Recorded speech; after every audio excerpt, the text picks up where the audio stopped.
Muy buenos días, profesora, muy buenos días, compañeros. Somos el grupo número 4 del curso de Historia y Sistemas Contemporáneos de la Psicología. En esta oportunidad vamos a hablar acerca de la psicología cognitiva. ¿Cuál es su definición, sus antecedentes y orígenes, sus principales representantes y el aporte que han dado a la psicología, así como la aplicación de la teoría? Definición. La psicología cognitiva es una de las ramas de la psicología que se enfoca en estudiar cómo los seres humanos podemos procesar la información que recibimos a través del mundo exterior y cómo ésta la utilizamos para poder pensar, recordar, resolver los problemas y tomar las decisiones. Nuestros procesos mentales influyen mucho en nuestra conducta. Por ello, este enfoque se centra en entender en cómo las personas podemos adquirir, procesar, almacenar y utilizar toda esa información. Todo ello a través de nuestros procesos cognitivos que vienen desde la sensación, percepción, atención, memoria, pensamiento y lenguaje. Entonces, podemos decir que la psicología cognitiva ha ido evolucionando a través de los años, tanto en sus métodos de investigación como en sus diversos experimentos, que van desde la observación hasta las muestras de neuroimágenes o imágenes cerebrales. Esto ha ido aportando a las distintas ramas de la psicología para poder comprender el comportamiento y la conducta humana, como vendrían a ser la psicología clínica, la psicología educativa, la psicología del desarrollo, entre otras. La psicología cognitiva influye mucho en nuestras actividades cotidianas, así como en nuestra labor profesional, tanto que está metida en la publicidad, en el diseño gráfico, en la medicina y sobre todo en la educación. Gracias. A continuación vamos a hablar sobre los orígenes de la psicología cognitiva. Entre ellos mencionamos a Hernán Ebbinghaus, pionero en el estudio científico de la memoria y el aprendizaje. Sus investigaciones sobre la curva del olvido y el proceso de memorización sentaron las bases para la comprensión de la memoria humana. También hablamos de Wilhelm Wundt, quien dio origen a la psicología dentro del campo científico, con la creación del primer laboratorio experimental, con el objetivo de explicar el conocimiento y la conciencia humana con el método de la introspección. Hablamos de Jean Piaget, psicólogo suizo conocido por su teoría del desarrollo cognitivo, que describe cómo los niños construyen su comprensión del mundo a través de procesos como la asimilación y acomodación. Su trabajo ha sido fundamental para comprender cómo se desarrolla el pensamiento humano desde la infancia hasta la edad adulta. Hablamos de Lev Vygotsky, psicólogo soviético cuya teoría sociohistórica del desarrollo cognitivo enfatiza el papel de la cultura y el entorno social en la formación del pensamiento. Su trabajo influyó en el enfoque de la psicología cognitiva hacia la comprensión de la influencia social en su cognición. Hablamos de Max Wertheimer, quien fundó la psicología Gestalt. La escuela de la Gestalt estudió sistemáticamente las reglas que se encuentran detrás de la percepción, de la memoria, del lenguaje y de ciertas formas de razonamiento. Principios hasta hoy siguen vigentes. Influyó significativamente en cómo comprendemos la percepción, la cognición y la experiencia humana. George Miller realizó investigaciones influyentes en áreas como la percepción, la memoria, el lenguaje y la cognición humana en general.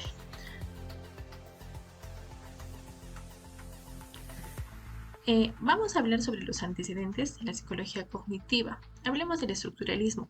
A fines del siglo XIX, el estructuralismo liderado por Wilhelm Wundt buscaba analizar la estructura de la mente a través de la introspección controlada. Aunque este enfoque no fue sostenido a largo plazo, sentó bases para el estudio científico de la mente. Hablamos del funcionalismo.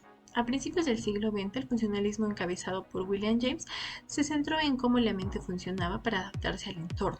Este enfoque influyó en la psicología cognitiva al resaltar la importancia de comprender los procesos mentales en términos de su función adaptativa. La Gestalt. En la década de 1920, los psicólogos de la Gestalt como Max Wertheimer, Kurt Kofka y Wolfgang Köhler destacaron la importancia de estudiar la mente en términos de patrones y estructuras perceptivas integrales, en lugar de elementos simples. Este enfoque influyó en la psicología cognitiva al resaltar la organización y la percepción de la información. Hablamos también de la revolución cognitiva. A partir de la década de 1950, la psicología comenzó a alejarse del conductismo hacia un enfoque más centrado en los procesos mentales. La revolución cognitiva fue impulsada por investigadores como George Miller, Jerome Bruner, Noam Chomsky y Ule Neisser, quienes abogaban por un retorno al estudio de la mente y los procesos cognitivos. La teoría de la información fue quien desarrollaba principalmente Claudia Shannon y Warren Weber en la década de 1940. Proporcionó un marco matemático para entender la transmisión de información. Ese enfoque influyó en la psicología cognitiva al proporcionar conceptos como la codificación, el almacenamiento y la recuperación de la información. La neurociencia cognitiva. A partir de la década de 1970, avances en neurociencia como la tecnología de imágenes cerebrales permitieron estudiar directamente la actividad cerebral mientras las personas realizaban tareas cognitivas. Esta función de la psicología cognitiva y la neurociencia ha proporcionado una comprensión más profunda de cómo funcionan los procesos mentales en el cerebro humano. Gracias. Principales representantes y soportes a la psicología. Jan William Fritz Piaget nació el 9 de agosto de 1896 en Neuchâtel, Suiza, y fallece en 1980, el 16 de septiembre, en Ginebra. Entre sus teorías sobre el desarrollo infantil han influenciado a una gran cantidad de autores, entre ellos Brunner, Bandura, Ausubel y Erikson. Entre sus aportes está el enfoque constructivista, que es una variante de la corriente pedagógica, es una manera determinada de entender y explicar las formas en las que aprendemos. ¿Por qué se dice que Piaget es constructivista? Porque él entiende el aprendizaje como una reorganización de las estructuras cognitivas existentes en cada momento. El aprendizaje como adaptación. Una de sus ideas fundamentales para la teoría del aprendizaje es el concepto de inteligencia humana. Hay que destacar, dentro de la dinámica de adaptación operan dos procesos, la asimilación y la acomodación. La asimilación hace referencia a la manera en que un organismo afronta un estímulo externo, a base de sus leyes de organización presente preexistente en el individuo. La acomodación, por el contrario, contrapuesto al de la asimilación, involucra una modificación en el organismo presente en respuesta a las exigencias del medio. Equilibración. Mediante la asimilación y la acomodación somos capaces de reestructurarnos cognitivamente nuestro aprendizaje. Jerome Simon Brunner nació en una familia judía y fallece el 8 de junio del 2016, a los 90 años. Tres modelos de aprendizaje de Jerome Brunner: modelo en activo, el modelo icónico y el modelo simbólico. El modelo en activo se basa en algo que realizamos desde los primeros días de nuestra vida. La acción física, en el significado más amplio del término, es la interacción con el entorno, sirve como base para la representación actuante. El modelo icónico se fundamenta en el uso de dibujos e imágenes en general que pueden servir para aportar información sobre algo más allá de ellas mismas. El modo simbólico se basa en el uso del lenguaje hablado escrito, a través de cómo se accede a los contenidos y procesos relacionados con lo abstracto. El modelo enáctico, la fuente del aprendizaje, la motivación intrínseca, la curiosidad y en general todo aquello que genere interés en el aprendizaje. David Paul Ausubel nació en neoyorquino de Brooklyn, Estados Unidos, el 25 de octubre de 1918 y fallece el 2008, el 9 de junio, a la edad de 89 años. Él menciona que el profesor, educando y el alumno deben tener características. El profesor debe presentar información al alumno, presentar temas, dar información al estudiante, proveer información. El papel del educando: descubrir nuevo conocimiento, crear nuevas ideas, organizar y ordenar las materias. Las características del alumno: poder procesar, poder relacionar las nuevas estructuras, poseer una buena disposición, tener memoria a largo plazo, entre otras. Concluyendo, el trabajo de Ausubel es generalmente comparado con el de Jerome Brunner.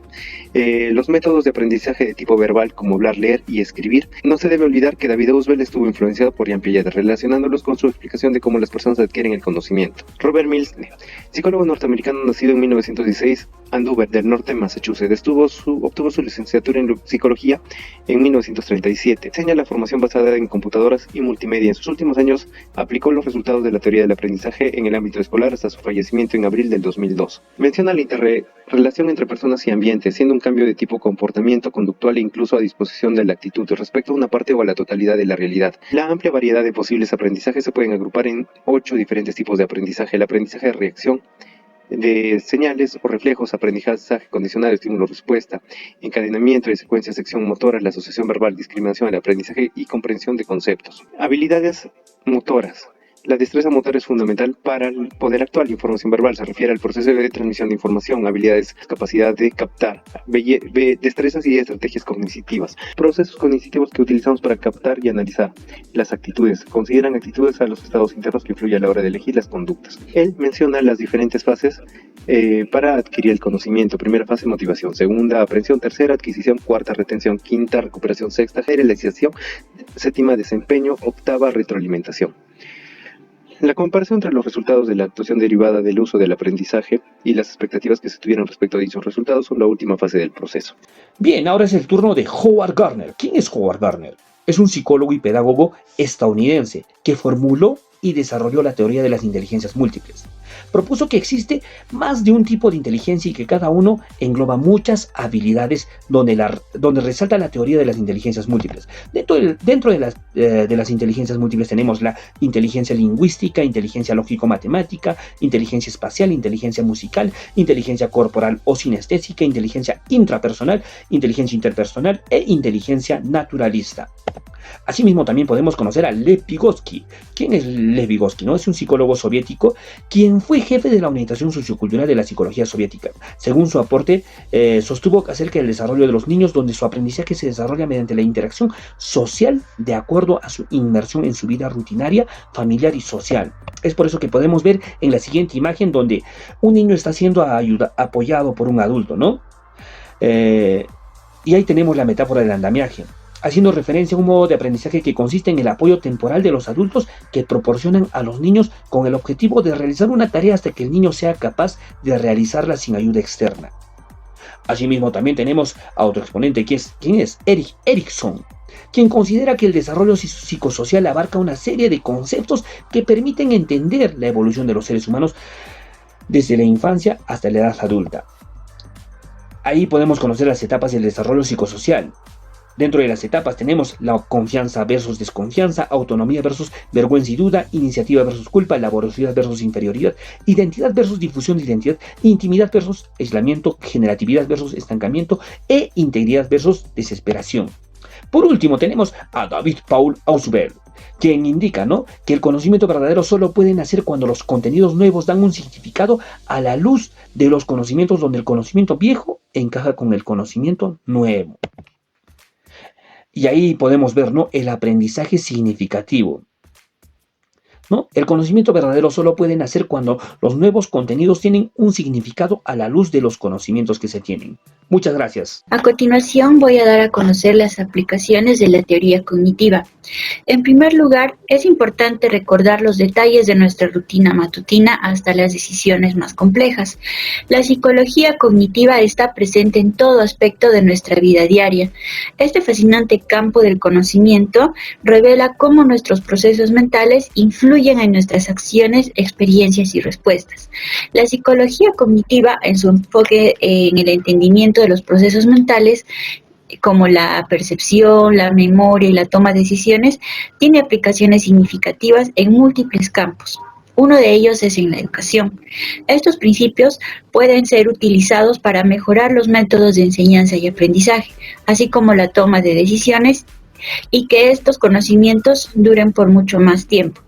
En el ámbito de la psicología clínica, los terapeutas utilizan este método para poder entender a los pacientes, sus percepciones, influir en sus emociones y comportamientos.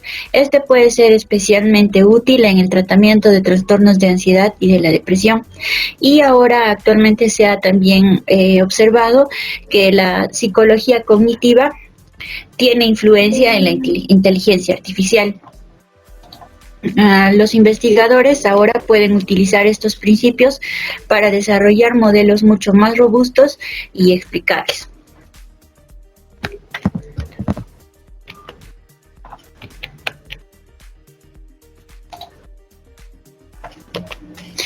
Proporcionan herramientas para identificar el funcionamiento mental, como la memoria, el aprendizaje, la atención y la resolución de problemas. También permite diagnosticar trastornos de TDA y identificar la demencia, la ansiedad y entre otros. En la terapia cognitivo-conductual es una de las más prominentes de la psicología cognitiva. Esta se utiliza para tratar los trastornos psicológicos, ya sea la ansiedad, la depresión, las fobias, los trastornos de la conducta alimentaria y las adicciones. Este más que todo se centra en identificar y cambiar pensamientos irracionales a través de la terapia cognitivo-conductual. Se emplean técnicas como la reestructuración cognitiva y la exposición gradual. Mejora el rendimiento académico. En el ámbito educativo, Se utilizan principios cognitivos para desarrollar las estrategias de aprendizaje que sean más efectivas para mejorar el rendimiento de los estudiantes. Son técnicas que los estudiantes van a utilizar para que sean conscientes de sus procesos de pensamiento. Utilizando esta técnica de estudio, la enseñanza de estrategias de resolución de problemas y la promoción de la metacognición. También en la prevención y el manejo del estrés. La teoría cognitiva se emplea en programas de prevención y manejo del estrés. Este puede incluir técnicas de reestructuración cognitiva, entrenamiento de relajación y desarrollo de habilidades de afrontamiento, ayudando a las personas a identificar y cambiar pensamientos y creencias que contribuyen al estrés.